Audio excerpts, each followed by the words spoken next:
भलाई की राह। बहुत समय पहले की बात है। एक राजा अत्यंत विनम्र और दानी था।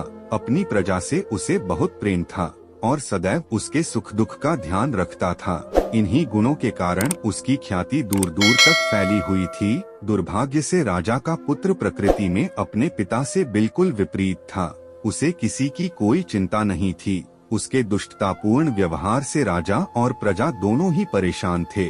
उसके पुत्र को सुधारने एवं सही मार्ग पर लाने का बहुत प्रयास किया, परंतु असफल रहा। उसे ज्ञान देने हेतु दूर दूर से विद्वान एवं मनीषी बुलाए, परंतु दुष्ट बालक के व्यवहार में कोई परिवर्तन नहीं आया, बल्कि आयु बढ़ने के साथ साथ उसके दुगुनों में वृद्धि ही होती गई।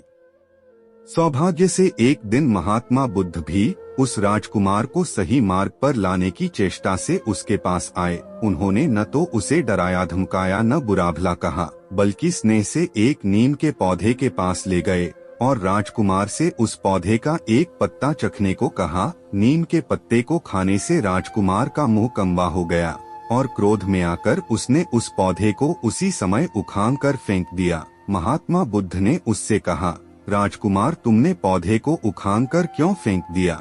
राजकुमार ने उत्तर दिया कि अभी से इस पौधे के पत्ते इतने कम्बे हैं, बंगे होने पर तो वे बिल्कुल ही विष हो जाएंगे, इसलिए इसको जड़ से उखाड़ देना ही उचित है। राजकुमार की बात सुनकर महात्मा बुद्ध ने गंभीर होकर कहा, तुम्हारे कम्बे व्यवहार से राज्य की जनता भी बहुत पीड़ित है। यदि तुम्हारी ही नीति जनता भी काम में ले तो तुम्हारी क्या दशा होगी?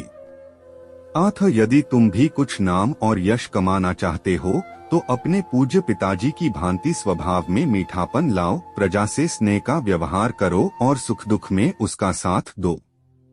महात्मा जी की सीख से राजकुमार पर गहरा प्रभाव पड़ा और वह अपने पुराने व्यवहार के लिए लज्जित होने लगा।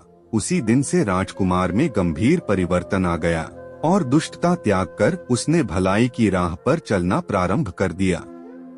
मोरल: हमेशा शांत व्यवहार व मीठा बोलना चाहिए।